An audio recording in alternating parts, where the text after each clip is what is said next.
Julho de 1918.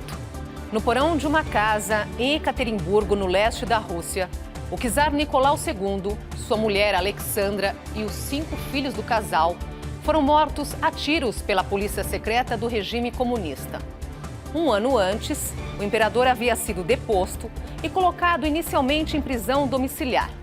Em seguida, foi levado para o local em que os bolcheviques, comandados por Vladimir Lenin, chamavam de Casa de Finalidades Especiais, onde Nicolau e sua família foram fuzilados.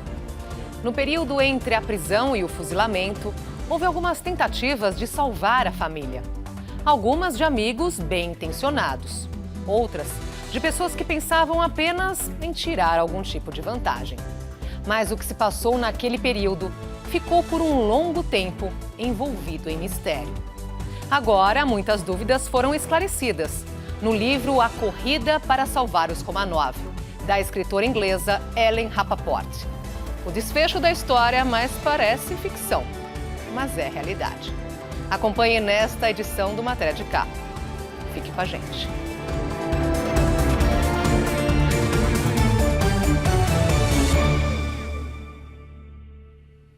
Era o dia 15 de março de 1917, uma quinta-feira.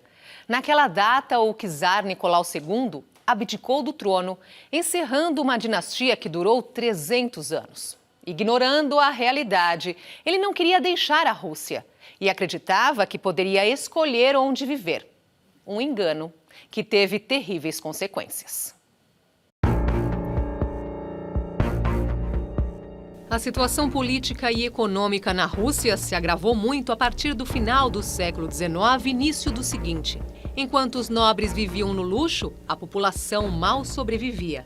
Milhões de camponeses russos enfrentavam a fome e a desolação causadas por um regime autocrático. E o czar ainda achava que o trono lhe pertencia por direito divino. A guerra travada pela Rússia ao lado da Inglaterra e da França contra a Alemanha e o Império Austro-Húngaro tornou a situação ainda mais crítica, quando explodiu o conflito em 1914. Vivendo num mundo à parte, Nicolau II e sua mulher Alexandra se recusavam a enxergar a realidade. Eram odiados por boa parte da população. Mas esse fato não chegava até eles, porque era algo que os assessores mais próximos faziam questão de esconder. Num ambiente hostil como aquele, a circulação de notícias falsas era comum. A czarina Alexandra já era detestada, entre outros motivos, porque tinha nascido na Alemanha. Então surgiram boatos de que ela era espiã alemã, o inimigo nos campos de batalha. Além disso, o alistamento obrigatório para as frentes de combate só atingia famílias pobres. Em meio a esse clima, começou a crescer o movimento de oposição dos bolcheviques, que defendiam a Revolução Comunista e a instauração da ditadura do proletariado a partir de uma aliança entre operários e camponeses. Em russo, bolchevique vem de maioria.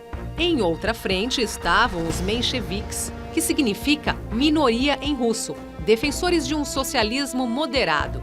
Diante do crescimento da tensão política, o czar recebeu inúmeros conselhos para promover reformas com o objetivo de melhorar a situação de operários e camponeses. Ao mesmo tempo, as mudanças poderiam aliviar as pressões vindas dos diversos setores. A resposta do czar a todas as sugestões era sempre a mesma: não mudaria nada. Posição que revelava claramente o quanto ele ignorava a situação dos trabalhadores. Aos poucos, o cerco foi se fechando em torno da família real. No dia 12 de março de 1917, os motins se espalharam entre as forças de segurança e até regimentos leais ao czar se rebelaram. Nas horas seguintes, Nicolau e Alexandra foram aconselhados várias vezes a deixar o país, ou pelo menos fugir para alguma região distante no interior da Rússia. Eles se recusaram. Até que na tarde de 15 de março, quando tentava chegar a Petrogrado, atual São Petersburgo, a sede do governo na época, o trem do czar foi interceptado por guardas revolucionários a 150 quilômetros da capital. Sozinho e sem proteção, ele anunciou que estava abdicando do trono. O que Nicolau não sabia é que os piores pesadelos ainda estavam por vir. Nesta entrevista, a autora Helen Rappaport conta que a corrida para salvar os Romanov cobre um período muito específico. Começa no momento da abdicação de Nicolau II, em março de 1917, e vai até o assassinato deles, em julho de 1918, em Ekaterimburgo. Ela diz que o livro foca principalmente no que se passou nos bastidores.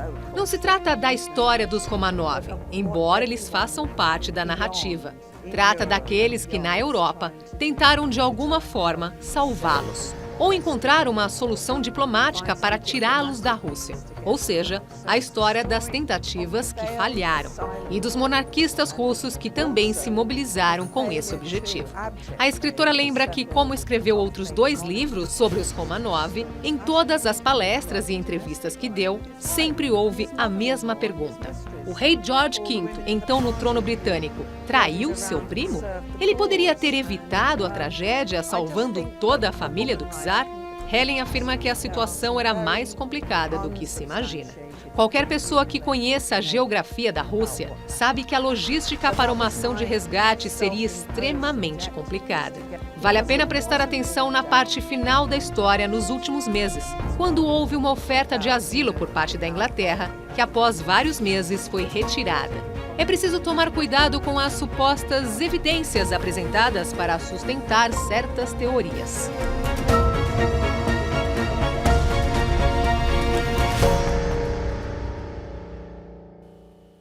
Na madrugada de 16 de março de 1917, o czar embarcou no trem imperial e partiu sob forte vigilância com destino ao cativeiro. Em sua imaginação, ele ainda acreditava que poderia passar o fim da vida numa propriedade real à beira do Mar Negro. Depois de assinar a carta de abdicação, Nicolau II comentou com os mais próximos os possíveis destinos para ele e sua família. Chegou a cogitar a hipótese de viver num mosteiro, numa pequena cidade não muito distante de Moscou, ou de ir para um palácio na Crimeia, junto ao Mar Negro. O que ele não imaginava é que os revolucionários bolcheviques não queriam a família real por perto de jeito nenhum, principalmente para evitar qualquer tentativa de contra-revolução para levar o czar de volta ao poder. A presença da família imperial na Rússia era uma hipótese que o novo governo não se dispunha a admitir. Daí a insistência dos mais próximos para que Nicolau seguisse para o exterior, o que ele continuava rejeitando. Em 21 de março, o czar foi avisado de que estava formalmente detido. Em seguida, ele e a família foram levados ao Palácio Alexandre, a 25 quilômetros de Petrogrado, hoje chamada de São Petersburgo. Símbolo do luxo que cercava a nobreza russa, sob o regime do czar, o palácio iria se converter numa prisão para os Romanov. Eles estavam proibidos de sair dali, nem nas imediações, muito menos para o exterior. Dali em diante, o destino da família imperial estava nas mãos dos sovietes, conselhos formados por operários e soldados. Até outubro de 1917, quando os bolcheviques de Vladimir Lenin finalmente assumiram o poder, o país era governado pelos sovietes regionais, uma força política militarizada. Aliados do czar tentaram estabelecer várias rotas de fuga, ora pela Escandinávia, ora pelo sul, saindo pelo Mar Negro com destino à Inglaterra. No entanto, os próprios autores desses planos tinham sérias dúvidas se qualquer trem transportando a família real conseguiria passar por estações controladas pelas forças revolucionárias. Além disso, havia a obstinada resistência da czarina Alexandra, que vivia dizendo: "Podem fazer o que quiserem conosco, podem nos jogar numa fortaleza, mas não deixaremos a Rússia em hipótese nenhuma." Há quem atribua essa posição a uma esperança de que algum dia ela pudesse reivindicar novamente o trono.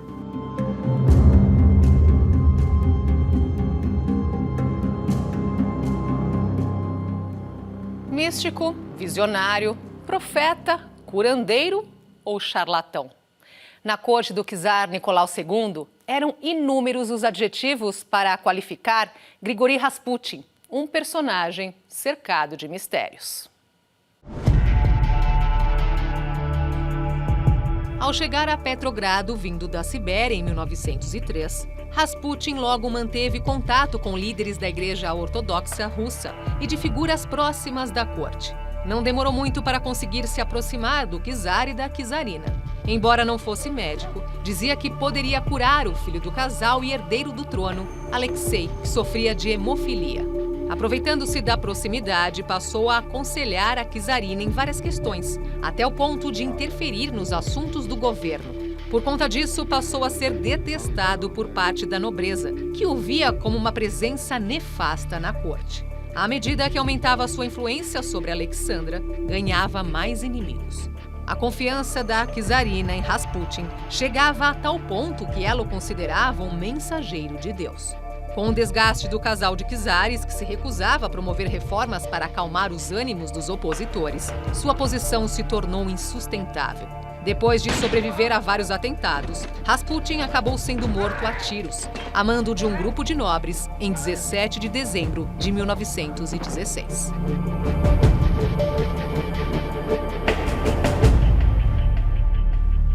Não satisfeitos em manter a família imperial em prisão domiciliar, os bolcheviques queriam ir mais longe. Exigiam a transferência do czar para uma fortaleza ou o exílio na Sibéria.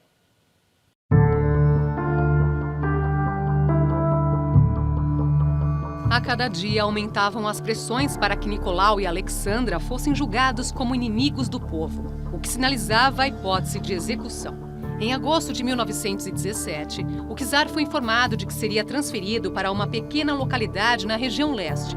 No entanto, inicialmente, foi omitido que o destino era a Sibéria. A escolha tinha um significado simbólico. Era para lá que o antigo regime enviava os dissidentes, depois que passavam os tempos nas prisões de Petrogrado. Ainda distante do mundo real, o czar escreveu em seu diário: "E nós que contávamos com uma longa permanência em Livádia, na Crimeia."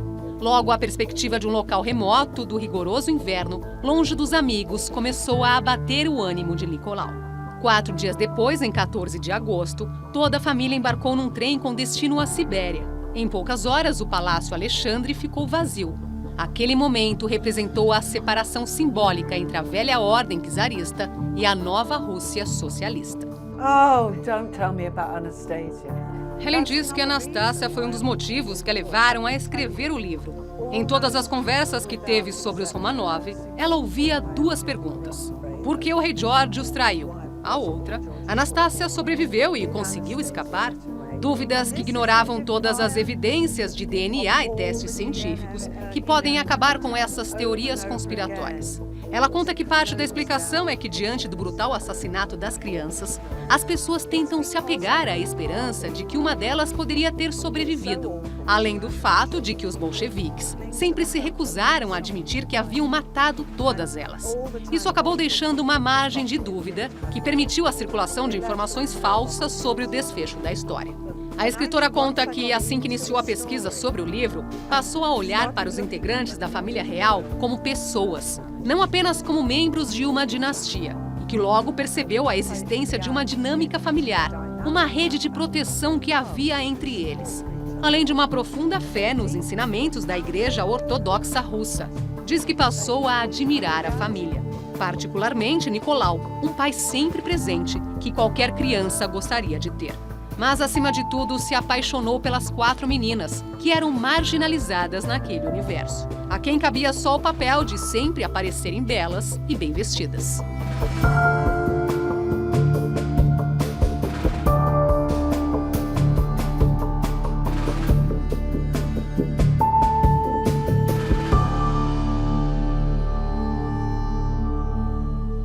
Em novembro de 1917, quando os bolcheviques, liderados por Lenin, derrubaram o governo provisório de Alexander Kerensky e tomaram o poder, aumentaram as preocupações sobre o destino da família imperial. O clima ficou cada vez mais difícil na chamada Casa do Governador, em Tobolsk, na Sibéria, onde o czar e a família estavam detidos. Guardas revolucionários cercavam a casa e hostilizavam abertamente a família. Em março, um destacamento de 100 guardas vermelhos bolcheviques chegou à região. Era mais um sinal de que a situação se complicava para o czar. Nos dias que se seguiram, outros contingentes se somaram a eles. Em abril, um comunicado vindo de Moscou ordenou que a família imperial fosse transferida para Ekaterimburgo. Nicolau não sabia. mas esse seria seu destino final.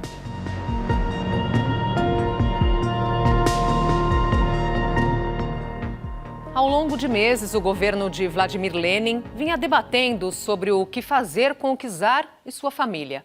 Após longas discussões, a decisão tomada era um sinônimo de tragédia. Com a guerra civil que se seguiu à revolução se espalhando pela Rússia, o temor do governo bolchevique era de que a família imperial fosse resgatada por grupos contra-revolucionários. Se isso ocorresse, o czar poderia ser usado como uma bandeira para a retomada da monarquia. A decisão final coube a Lenin. O soviete regional de Ekaterimburgo deveria liquidar a família imperial. Ele decretou que todos deveriam morrer para que nenhuma bandeira viva, ou seja, os filhos, sobrevivesse como possível núcleo aglutinador dos defensores da monarquia. No dia 14 de julho, a família teve direito a uma cerimônia religiosa, um sinal de que a situação estava se agravando. Finalmente, no dia 16 de julho, os guardas revolucionários receberam as armas e as ordens para o fuzilamento. Inesperadamente, alguns soldados se recusaram a disparar contra as filhas do czar e foram substituídos. Na hora final, já na madrugada do dia 17, no porão da casa onde estavam detidos, tudo correu muito rápido. Além do czar e da czarina, foram fuzilados os 5 filhos, o médico do casal e 3 empregados. Sem julgamento, nenhum procedimento jurídico e nenhuma chance de defesa.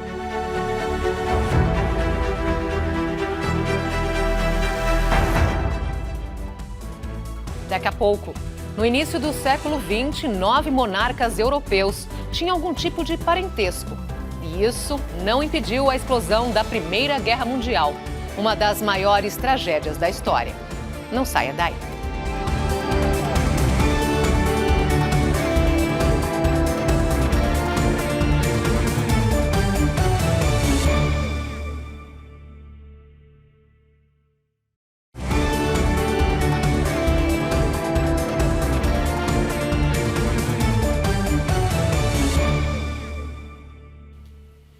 Durante décadas, os dados sobre as circunstâncias que envolveram a prisão do czar e sua família ficaram guardados nos arquivos do antigo regime soviético.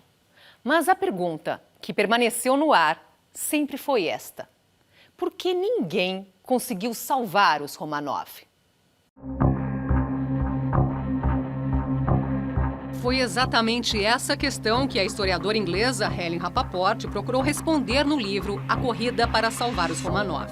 Um dos fatos mais intrigantes é que Nicolau II era primo em primeiro grau do rei George da Inglaterra. Não foram poucas as tentativas do embaixador inglês em Petrogrado, George Buchanan, de convencer o governo britânico a conceder asilo ao czar.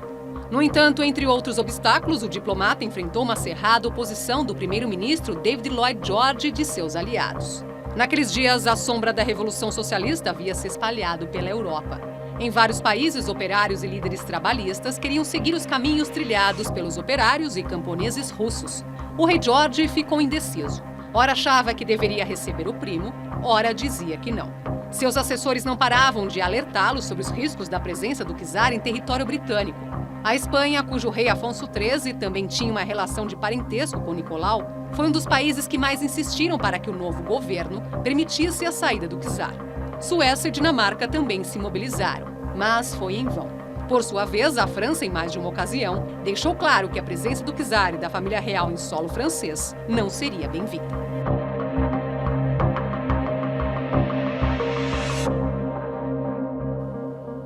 Poucas vezes na história esse fato se repetiu.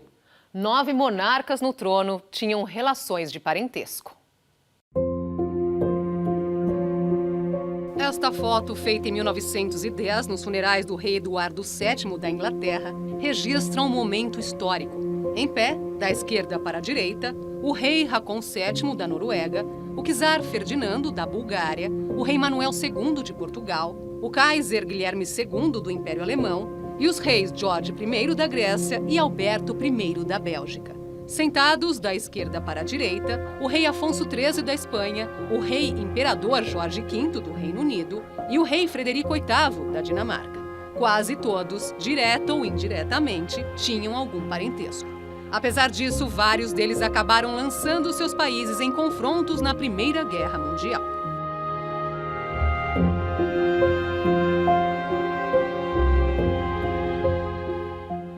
Disputa de poder e de territórios na Europa e interesses estratégicos das grandes potências no início do século passado. Esse foi o contexto explosivo que provocou a Primeira Guerra Mundial, levou à morte de milhões de pessoas e deixou um continente arrasado.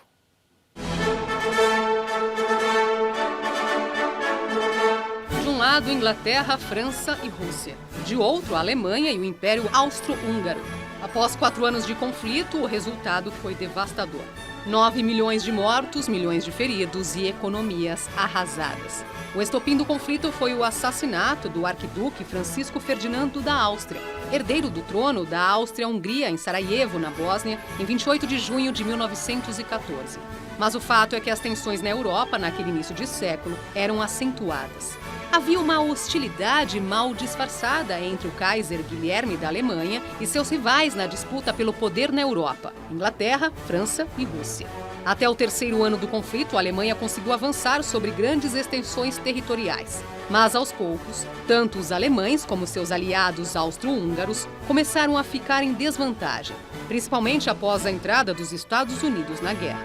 No segundo semestre de 1918, a Áustria começou a dar sinais de que pretendia abandonar as frentes de batalha e aceitar um acordo de paz. Em seguida, os próprios alemães passaram a acenar com a hipótese de um armistício. Em 3 de novembro, a Áustria-Hungria solicitou formalmente um acordo. Depois foi a vez da Alemanha. Às 11 horas do dia 11 do 11º mês do ano, foi assinado um cessar-fogo. Mas o acordo que pôs fim à guerra só foi alcançado 6 meses depois, em junho de 1919, com o Tratado de Versalhes. O resultado foi humilhante para a Alemanha, a grande derrotada no conflito. Além de ser obrigado a pagar indenizações gigantescas que arrasaram sua economia, o país ainda perdeu a Alsácia e Lorena, territórios devolvidos à França. Esse desfecho é sempre citado como a principal causa da ascensão do nazismo e dos acontecimentos que levaram à Segunda Guerra Mundial.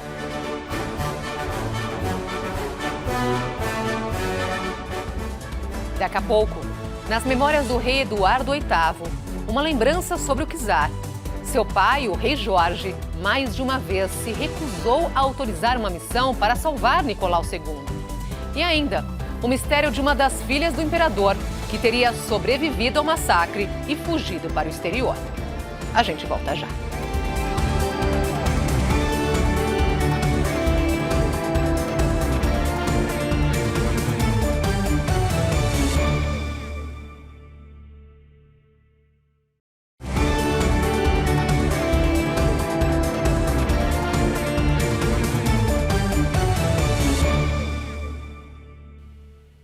São inúmeros os detalhes relacionados ao destino da família Romanov, que ficaram perdidos nos arquivos. Muito tempo depois dos acontecimentos de 1917 e 1918, Eduardo VIII, que renunciou ao trono britânico para se casar com uma divorciada americana, Wallis Simpson, relembrou um episódio relacionado com o czar russo. Ele contou que num certo dia de 1917, estava tomando café da manhã com seu pai, o rei George, quando um camareiro entrou de repente na sala, o que era incomum. O rei ficou surpreso, mas recebeu a mensagem que lhe era encaminhada. Imediatamente, devolveu a carta com uma resposta: não, que o camareiro deveria devolver a quem o consultava. A nota dizia que o governo britânico estava se preparando para enviar um navio com a missão de resgatar o czar e sua família. Mais uma vez, o rei Jorge se recusava a autorizar uma tentativa de salvar o primo Nicolau de seu triste destino.